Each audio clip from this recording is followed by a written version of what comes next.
क्या कभी कभी भक्ति पथ पर चलते समय अपने कर्मों का त्याग करना ठीक होगा? कृपया मुझे रास्ता बतलाइए। देखो, श्रीमद् भागवत में स्त्री धर्म बताते हुए भगवान श्री कृष्ण स्वयं कहते हैं, परो धर्मो यमायय तद बंधुनाम च कल्याणम प्रजानाम चानुपोषणम। भगवान कहते हैं स्त्री एक दायित्व है। बहुत ध्यान से सुनिएगा। मैंने माताओं को, बहनों को, कन्या को, स्त्री को एक दायित्व देकर के भेजा है, कल्याण का दायित्व। पति के साथ है तो उसका कल्याण, पुत्र के साथ है तो उसका कल्याण, पिता के साथ है तो उसका कल्याण। लेकिन बंधुओं, अब यहां इनका भाव यह है कि जिम्मेदारियां काफी होती हैं, वो तो करना ही पड़ता है। परंतु एक बात आपको बहुत निश्चित रूप से बताएं, सबसे बड़ा उदाहरण श्री जनाबाई, वो पूरे दिन सेवा करती थी। देखो यहाँ चित्र भी वैसा ही है, वो ठाकुर जी उनके साथ में चक्की पिसवा रहे हैं। वो पूरे दिन अपनी जिम्मेवारी निभाती थी। श्री नामदेव जी के यहां पर उनकी पूरी सेवा करती थी, पूरे परिवार की सेवा, जबकि उनका परिवार भी नहीं था। गुरु तुल्य मान करके उनके पूरे परिवार की सेवा करती थी। और जब समय पूरी सेवा से निवृत्त हो जाती थी, तब बचे हुए अपने कार्यों को करती और तब विठ्ठल का स्मरण करती हुई करती थी। बंधुओं, एक बात आप सत्य मानिए, हम पुरुष 1000 नाम जप रोज करेंगे, उसका फल हमको जो मिलेगा, वो अगर माताएं बहनें घर कार्य के सेवा करते हुए केवल स्मरण कर लें ठाकुर जी का, स्मरण मात्र से उनको वो फल मिल जाएगा जो पुरुष को अत्यंत जप तप नियम करने से प्राप्त होता है। तो इसलिए सबकी सेवा, सबको संभालते हुए तब ठाकुर जी का स्मरण करते हुए भाव पुष्ट करना, यह स्त्री का धर्म होना चाहिए। आप उसको बोझ मत समझिए, वो दायित्व ठाकुर जी ने दिया है आपको, वो संभालना है। आपकी वजह से सृष्टि चल रही है। यदि माताएं बहनें नहीं होती, सृष्टि नहीं चल रही होती।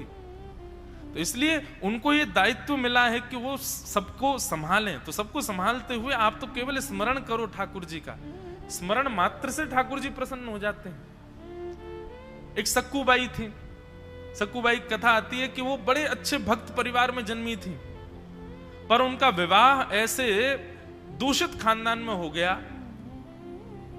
ना वहां पर कथा होती थी, ना वहां सत्संग होता था, ना कीर्तन होता था, सब उल्टे सीधे खाने पीने वाले लोग।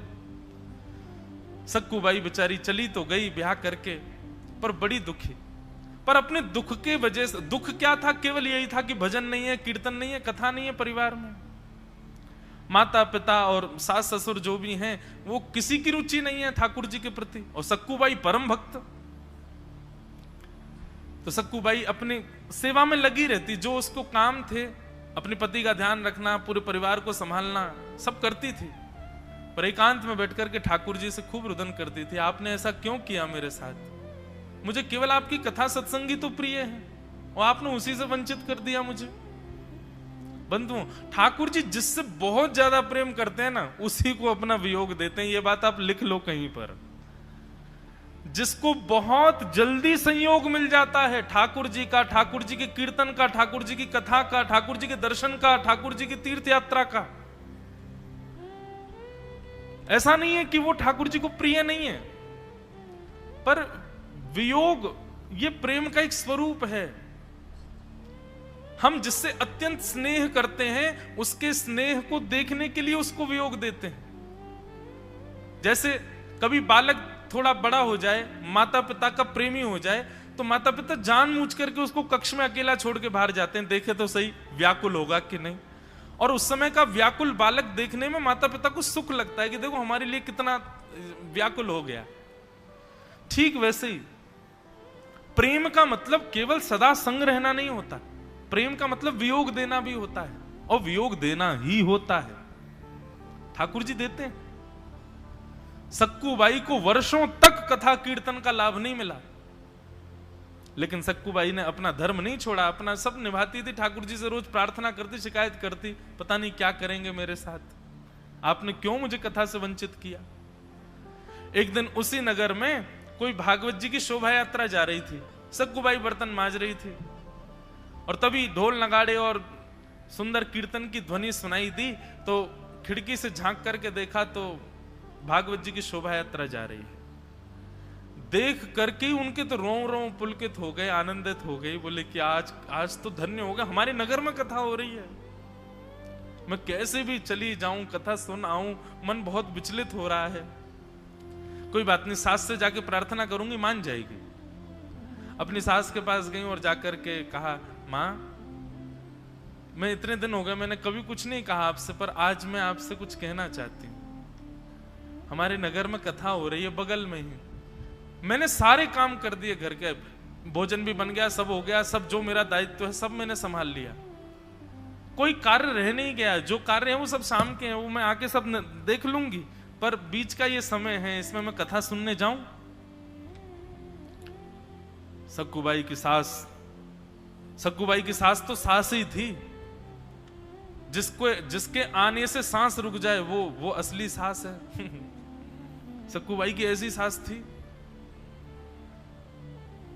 वो तो निष्ठुर होकर के और अपनी छड़ी लेकर, अच्छा क्या कथा बता सुनना है, कुछ नहीं करना, जाओ चलो आराम कर लो, काम हो गए तो, लेकिन ये सब कथा बता कुछ नहीं सुननी है। ऐसा कह के डांट दिया, सक्कूबाई बेचारी चली गई, फिर रोती रही और एकांत में जाके आज तो इतना रोई, ठाकुर जी को इतना डांटा, इतना सुनाया। बोले आपसे धन संपत्ति थोड़ी मांग रही हूं, आपसे कुछ और थोड़ी मांग रही हूं, कोई सुख समृद्ध मांग रही हूं, आपसे केवल आपकी कथा मांग रही हूं नाथ, वो नहीं दे सकते आप? क्यों कर रहे हैं इतना मेरे साथ?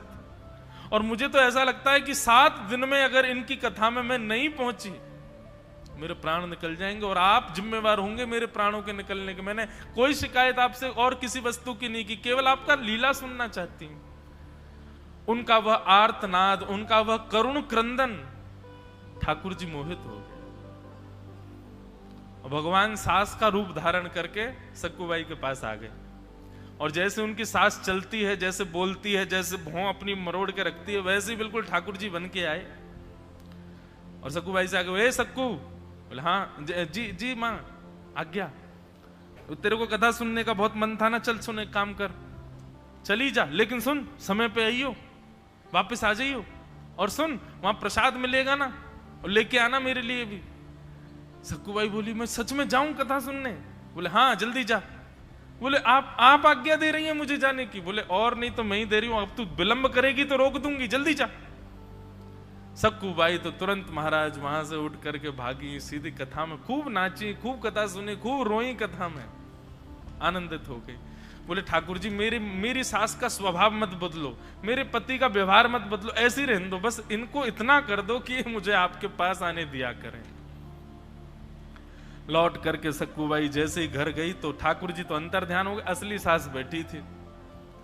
सक्कूबाई ने जाकर के प्रणाम किया, मां लो आपके लिए भी प्रसाद लाई हूं, बड़ी अच्छी कथा व्यास जी ने ये सुनाया, ये सुनाया, ये सुनाया। सक्कूबाई की सास ने प्रसाद दूर फेंक दिया, किससे पूछ के गई थी तू? सक्कूबाई बोली अरे आपने ही तो आज्ञा की थी, जा चली जा कथा सुन के आ, आप ही तो बोली थी मुझसे, और मुझसे ये भी कहा था प्रसाद लेके। बोला अच्छा झूठ बोलती है। वहां तो वो डांटने लगी, सुनाने लगी, घर के इतने काम पड़े हैं, तूने कैसे कहा कि सब हो गए?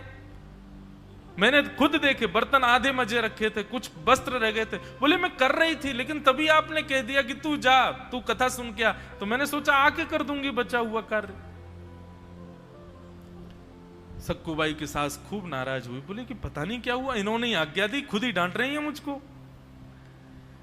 भीतर जाकर के वो दिखाने लगी, देख बर्तन सारे यहां पर झूठे रखे हैं, तेने माजे नहीं। सक्कूबाई बोली लेकिन यहां तो एक भी बर्तन झूठा नहीं है। सास ने जैसे देखा तो वहां तो सारे बर्तन धुले रखे थे, कोई भी झूठा नहीं। बोले अच्छा बर्तन धुल गया? सास खुद सोच रही है अभी तो झूठे देखे मैंने। दूसरी तरफ जाकर के बोली अच्छा देख यहां पर वस्त्र सारे बिना घी लगाए रखे हुए हैं। बोले नहीं वस्त्र तो सारे घी लगा के रख दिए, देखो। सास बोली अभी तो मैंने ऐसे देखे थे, ये किसने किए? सक्कूबाई का नेत्र बंद हो गए और आभास होने लगा कि जब पहले सासू मां आई थी तो पता नहीं क्यों मुझे विश्वास ही नहीं हो रहा था कि आज्ञा कैसे दे सकती हैं, और जब मैंने उनका स्पर्श किया था तो मुझे बड़ी कोमलता का अनुभव हो रहा था। कहीं ऐसा तो नहीं श्री कृष्ण को मैं इतना डांटती हूं, इतना सुनाती हूं, वही तो नहीं आए थे कहीं? और ये सारे बर्तन धुलना और सारे कपड़े तय करना ये कहीं कृष्ण ही तो नहीं करके गए? नेत्र बंद करके विचार किया तो अनुभव में ही ठाकुर जी सारी क्रिया करते हुए दिखाई दे गए। और सक्कूबाई समझ गई, वहीं बैठ गई अपने घुटनों पर और कहने लगी, नाथ अब कृपा करो, जब आ ही गए हो यहां तक, सब कर ही रहे हो तो फिर कृपा अनुग्रह करो ना। इतने में ही श्री ठाकुर जी प्रकट हो गए और प्रकट होकर के सक्कूबाई के पूरे परिवार की मति सुमति कर दी और सबके भाव जो थे कुभाव, उन सबको भाव में परिणत कर दिया, आदि आदि करके सक्कूबाई के ऊपर अनुग्रह किया। बोलो भक्तवत्सल भगवान की। तो एक बहुत बड़े सेठ जी थे, उनके पास में पारसमणि थी, और पारसमणि का तो काम सब जानते हैं, लोहे को छुपा दो तो सोना बन जाती। लेकिन पारसमणि होने के बाद भी वो सब कुछ था उनके पास, होने पहले वो अत्यंत दरिद्र थे, पर बाद में उनको पारसमणि मिल गई, पारसमणि से उनके पास सब कुछ हो गया, पर उनके चित्त को शांति नहीं मिली। तब उन्होंने शिव आराधना की, और शिव आराधना करके भी कहा कि हे महादेव, मैं आपसे कुछ मांगना नहीं चाहता, मैं आपके दर्शन का अभिलाषी भी नहीं हूं, मेरा एक प्रश्न है, बस उसका उत्तर दे दीजिए मुझे। बोले क्या प्रश्न है? बोले प्रश्न ये है कि मेरे पास संसार की हर वस्तु है, पारसमणि ने मुझको सब कुछ दे दिया, सब कुछ है मेरे पास, घर परिवार धन संपत्ति, पर मेरे चित्त को शांति क्यों नहीं? सब कुछ मिलने के बाद भी मैं शांत अशांत क्यों हूं? जब कुछ नहीं था, दरिद्र था, तब भी अशांत था, और आज सब कुछ मिल गया है तब भी मैं अशांत हूं। इसका कारण क्या है? तब महादेव ने आकाशवाणी से एक शब्द उनको कहा, और कहा कि तुम्हारे पास दो वस्तुओं की कमी है। एक तो सद्मार्ग दिखाने वाले गुरु। क्यों? क्योंकि तुम मणि पाकर के अब तुम राजा की तरह रहते हो, तुम्हारे ऊपर किसी का अधिकार नहीं है। और यह बात सदैव याद रखना, जब तक आपके ऊपर कोई नहीं होगा, आप स्वच्छंद हो जाओगे तो निश्चित है अपना नाश स्वयं करोगे। इसलिए सदैव कोई ना कोई आपके ऊपर होना चाहिए जो आपको भी रोके, आपके ऊपर भी अतिक्रमण रखे अपना।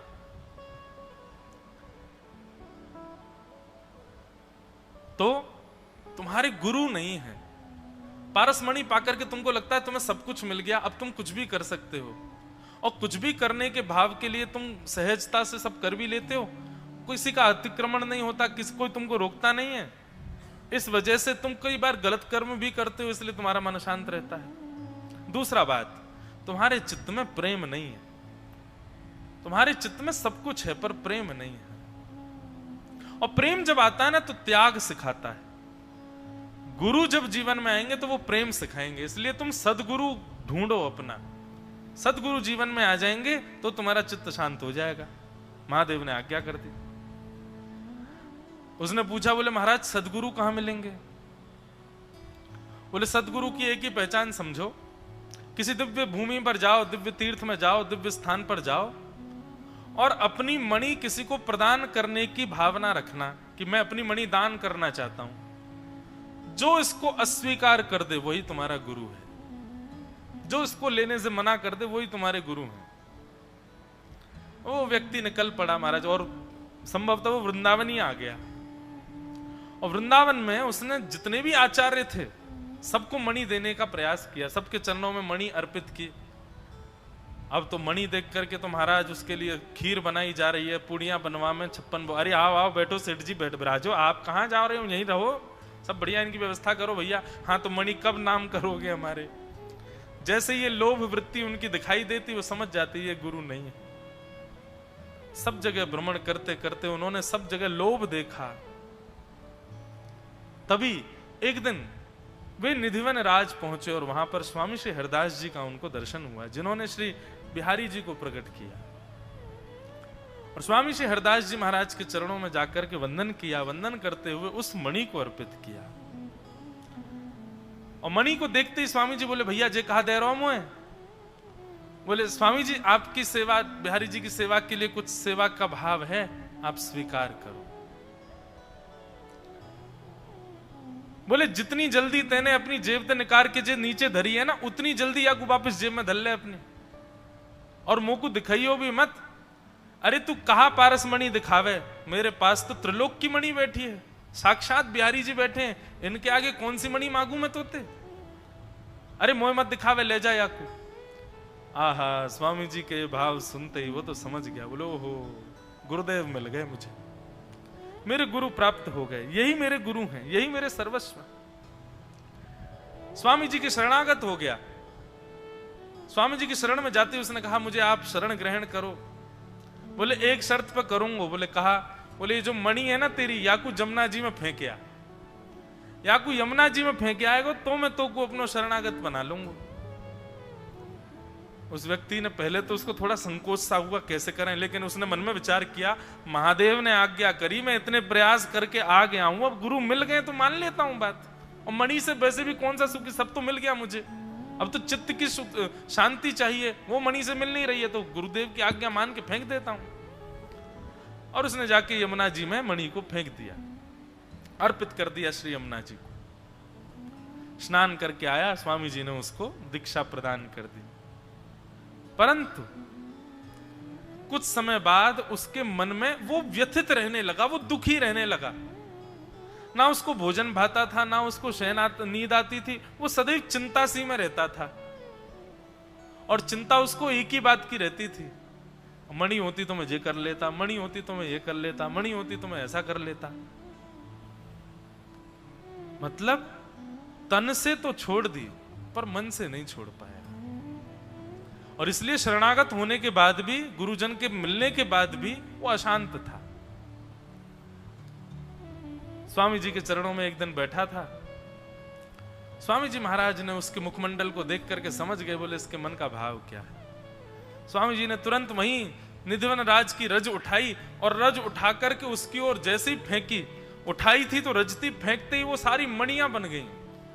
बोले ले, ये सबरी पारस मणि है, और इन सब पारस मणियों में एक मणि तेरी है, उठा ले, कौन सी है तेरी, तुझको याद होगा ना। यह देखते ही उसका चित्त जो है वो अत्यंत, उसको ग्लानि होने लगी अपने ऊपर, मैंने क्या किया, ऐसे गुरु समर्थ के चरणों में आकर के भी मैंने तन से त्याग किया, मन से त्याग नहीं किया, इसीलिए अशांत हूं। चरणों में गिर के खूब रोया, बोले स्वामी जी मुझे क्षमा कर दो। बोले देख, इस संसार के विषय तन से छोड़ने बड़े आसान हो मैं, पर मन से इनको जब त्याग किया जाए ना, तभी बिहारी जी स्वीकार करें। ऐसे तो घनेरे घूम रहे हैं जिनने अपने शरीर से सब कुछ छोड़ दिया है, परंतु वास्तविक तो वो है, बिहारी जी तो वाकु स्वीकार करें जो मन से त्याग करे। आज के बाद या कुछ चित्तवृत्ति में आन मत दियो, और देखिए तो को बिहारी जी दर्शन देंगे। बस स्वामी जी की वो बात सुनकर के वो जो था व्यक्ति, उसने मन से त्याग कर दिया। अब तो वो सदा श्री बिहारी जी, और एक दिन ऐसा हुआ कि श्री निधिवन राज में साक्षात प्रत्यक्ष चलते फिरते श्री बिहारी जी के उसको दर्शन हो गए, ठाकुर जी का साक्षात्कार हो गया। तो संग्रह और त्याग ये शरीर से करना बहुत आसान होता है, इनको मन से करो। और एक बात कहें, मन से यदि किसी का त्याग है और शरीर से भली उसका संग हो रहा हो, तब भी संग दोष नहीं लगेगा। क्यों? क्योंकि शरीर से तो त्याग है ना, मन से तो त्याग है ना उसका, चाहे वो धन हो, चाहे वो संपत्ति हो, कुछ भी हो, तो मन से त्याग हो।